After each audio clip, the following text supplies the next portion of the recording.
25 को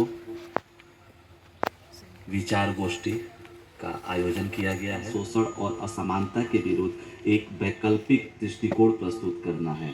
साहित्य ने इस विचारधारा को न केवल अभिव्यक्त किया बल्कि जनता को संगठित करने और परिवर्तन की दिशा में प्रेरित करने का ऐतिहासिक कार्य भी किया है। सबसे पहले आप सबका को नमस्कार है, जोहार है, प्रणाम है, आदाब है।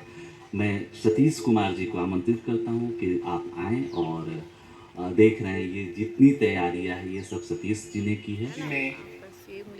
इस साइंटिफिक उद्यान प्रांगण में उपस्थित सभी अतिथियों का हार्दिक अभिनंदन और स्वागत है। आज का ये दिन इतना शुभ और पवित्र होगा कि इस छोटे से प्रांगण में शहर के प्रख्यात साहित्यकार और विभूतिगण अपने वचनों से हम लोगों को विभोर करेंगे। हम सभी भगवान के शुक्रगुजार होंगे कि आज हमें ये सुअवसर प्राप्त हुआ।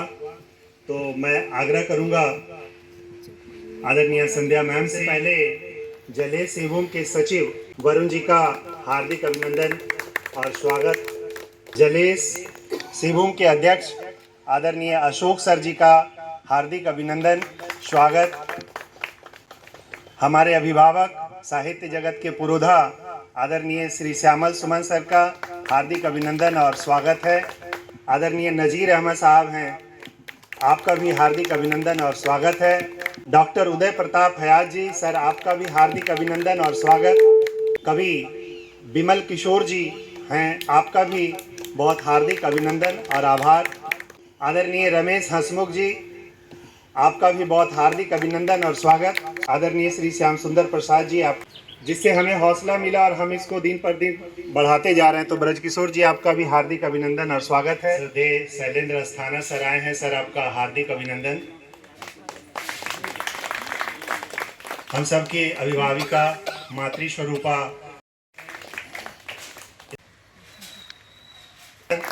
हमारे जलेस के कर्मठ साथी आदरणीय अजय मेहताब जी आए। सत्ता निर्णयों में श्रमिक, किसान, दलित, महिलाएं तथा वंचित तबकों की सक्रिय भूमिका पर जनवादी जो विचारधारा है, जनवादी लेखक संघ जो है यह जोड़ देती है। मैं कार्यक्रम का शुभारंभ विधिवत करने जा रहा हूं और हमारे उपाध्यक्ष डॉक्टर उदय प्रताप हयात जी हमारे बीच में हैं। सिंहभूम के साथीगण, साइंटिफिक एकेडमी से जुड़ा हुआ प्रबंधन सतीश जी, संध्या मैडम एवं नगर के वरिष्ठ जन, आपकी गरिमामयी उपस्थिति को। जनवाद, साहित्य और राजनीति, पहले जनवाद को हम समझने की कोशिश करते हैं। जन से जुड़ा हुआ जो इज्म है और जनवाद जो कि डेमोक्रेसी में ही आकर के खत्म हो जाता है। पूर्व के वक्ता ने कहा 10,000 साल के इतिहास की बात। इस बीच में हमारे समाज ने बहुत सारे शासन के रूप देखे। हम दास प्रथा, गुलाम प्रथा, राजतंत्र, अधिनायक तंत्र से होते हुए बड़ी कठिनाई से हम जनतंत्र की तरफ आए, डेमोक्रेसी की तरफ आए। ये जनतंत्र जो है, जनवाद जो है, वो हमारा स्वभाव है, हमारी स्वतंत्रता की बात करता है। जो जनवादी चेतना है वो हमें यह सिखाता है जो बिना जाति, भेद, धर्म, गरीबी, अमीरी, रंग इत्यादि का बिना भेद किए हम समाज में सब मिल करके रहें और एक दूसरे की इज्जत करें, एक दूसरे का आदर करें। जनवाद, अब इज्म हम लोग बहुत ही देखे हैं, जैसे हिंदुइज्म है, क्रिश्चियनिज्म है, आपका इस्लामिज्म है। ये सारा इज्म को हम लोग जनवाद के रूप में चिन्हित कुछ को करते हैं, कुछ को नहीं करते। जो समाज के पैरोकार हैं या राजनीति करने वाले लोग हैं, अगर वो प्रो पीपल यानी कि जनमुखी, जनता के पक्ष में काम करने वाले पक्षधर लोग हैं, तो उनको इस बात को सुनिश्चित करना होगा कि जनमत के माने बहुजन के हित में काम हो रहा है कि नहीं, वो काम वो कर पा रहे कि नहीं, तभी वो जनवादी होगा। मैं ये कहना चाह रहा तो हूँ। मैं धन्यवाद दूं इस साइंटिफिक कोचिंग को और सतीश जी को कि उन्होंने इतना सुंदर यहाँ व्यवस्था की है। कि हम लोग धन्य हैं, प्रकृति की गोद में भी हैं और इतने सुंदर नगर में भी हैं, तो इतनी अच्छी बिल्डिंगें भी हैं और इतना प्रकृति के गोद में हैं, तो इसके लिए इनको बहुत बहुत धन्यवाद। बात यह है कि मूल्य आते कहाँ से हैं? मूल्य आते हैं हमारी चेतना से। जो हमारी चेतना जो हमारे अंदर रहती है वही हमारे मूल्य का निर्माण करती है, निर्धारण करती है। जेएनयू के एक साथी हैं, साथी सईद अय्यूब, उन्होंने एक कार्यक्रम शुरू किया था साहित्य को लेकर, खुले में रचना। उद्देश्य था रचनाओं को खुले में लाना। लोगों ने समझा कि खुले में बैठकर रचना पाठ करना। तो आज खुले में विमर्श ये दिख रहा है कि हम लोग प्रकृति की गोद में यहाँ पर बैठ करके जो है विचार कर रहे हैं। अच्छी खासी भीड़ लग रही है, अच्छा लग रहा है। सही मायनों में जनवादी लेखक संघ सिंहभूम के द्वारा काफ़ी दिनों के बाद एक ऐसी गोष्ठी का आयोजन हुआ है जहां लोग अपने विचार आदान प्रदान कर रहे हैं बेझिझक। अगर हम दूसरा भाग देखें इस टॉपिक का, which is political and literature में डेमोक्रेसी का क्या सिग्निफिकेंस है, हाउ इज़ डेमोक्रेसी इम्पोर्टेंट और रेलेवेंट इन पॉलिटिकल और लिटरेचर कॉन्टेक्स्ट, लिटरेरी कॉन्टेक्स्ट, तो अगर हम देखें इंडिया, भारत जो है हमारा, ये बहुत ही डाइवर्स देश है।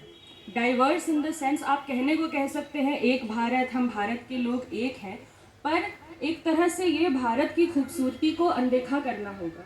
भारत की खूबसूरती ही इसी बात में है कि ये बहुत ही बड़ा, बहुत ही डाइवर्स देश है। कौन सी ऐसी मेजर है जिस पे हमारे लोग डाइवर्स नहीं हैं, चाहे वो इस बारे में हो कि हम कैसे दिखते हैं। आप कश्मीर से देखना शुरू करें, लोगों को तमिलनाडु तक देखें, सब अलग दिखते हैं। आप महाराष्ट्र से शुरू करके आप मिज़ोरम तक देखें, सब अलग दिखते हैं। आप भाषा की बात करें, इतनी भाषाएं हैं हमारे देश में, इतनी तरह के व्यंजन हैं, इतने तरह के रिलीजन हैं, इतने तरह के थॉट प्रोसेस, आइडियोलॉजीज़ हैं, ठीक है, और सारे मिलजुल कर रहते हैं। यही भारत की खूबसूरती है। तो भारत जैसे देश में डेमोक्रेसी की सबसे ज़्यादा ज़रूरत है। जनवाद जो होती है, शोषित, पीड़ित, दबे कुचले समाज के उस निचले वर्ग तक के लोगों के विषय में यथार्थ को सामने में रखने का काम करता है। जनवाद ये यथार्थवादी बातों को सामने में रखता है। तो जनवाद क्या है, जनवादी मूल्य क्या है, ये आप सबने अपने अपने बातों में कह दिया है। प्रतिबद्ध है, हमें जनवाद ये सिखाता है कि प्रतिबद्धता किसके प्रति होनी चाहिए, हम किस तरफ खड़े हों, ये आदमी को सबसे पहली शर्त होती है। ढुलमुल की नीति, आप इधर भी रहें उधर भी रहें, ये जनवाद नहीं कहता है। जनवाद हर समय प्रतिबद्धता की बात करता है। हम जिस दौर में फिर से जनवादी मूल्यों और उसके राजनीतिक साहित्यिक परिप्रेक्ष्य के संबंध में बात कर रहे हैं, तो वह दौर बदल चुका है। वह पूंजीवादी जनतंत्र भी भयानक संकट में है और वह राष्ट्रीय पूंजीवाद, जो राष्ट्रीय पूंजीपति जो था, वो एक तरह से घुटने टेक चुका है। उत्पादक पूंजी की जगह एक बिचौलिए पूंजी ने जगह ले ली है और वो बहुत ही धूर्त, बहुत ही चालाक। आप खास तौर से अब देखिएगा, प्रगतिशील जनवादी साथी जो रचनाएं लिख रहे थे 80 के दशक के लास्ट तक, अचानक जैसे ही आक्रामक पूंजीवाद का दौर शुरू होता है, बाजारवाद आता है, उसको लेकर चिंताएं भी दिखती है। हम जिस मुद्दे पर बात कर रहे हैं, ये मुद्दा ही तो यही है कि हम किसी भी प्रवृत्ति के शोषण का, किसी भी प्रवृत्ति के दमन का खुलकर विरोध करें, जनवाद की बात करें जो आम लोगों को एकता देता हो, सबको समान अधिकार देता। ये जातिवाद को हम कहीं चर्चा में नहीं ला सकते। इस पर अभी कुछ लोग कह रहे थे कि फलाना जाति, ये जाति, वो जाति, जाति का तो इस पूरे चर्चा में कहीं जगह ही नहीं। इस पूरे चर्चा में पूंजी का कोई जगह नहीं।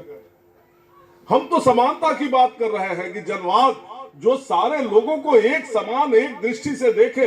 अभी सर कि इस कार्यक्रम में आप सभी आए और अपना बहुमूल्य समय दिया।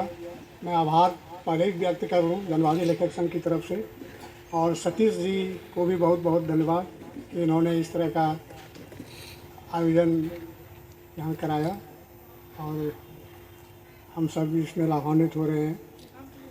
यह हमारा विषय ही है जनवादी लेखक संघ या जनवाद शब्द से बहुत सारे संगठन हैं और इस विषय में, इस दिशा में वो काम करते रहे हैं।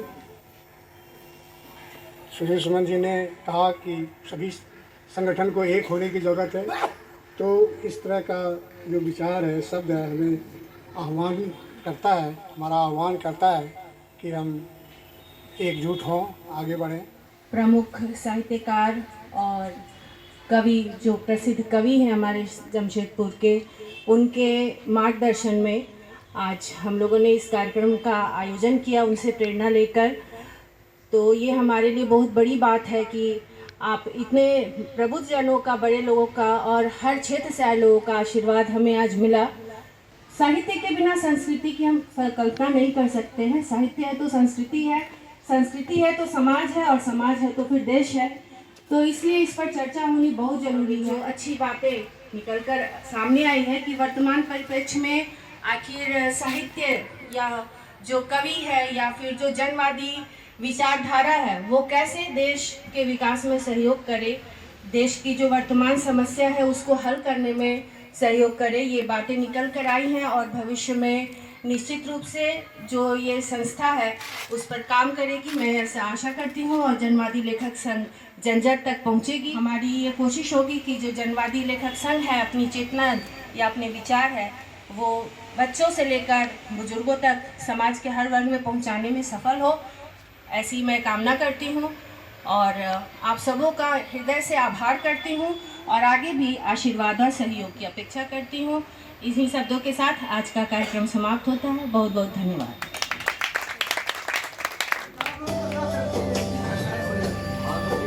बात करेंगे सब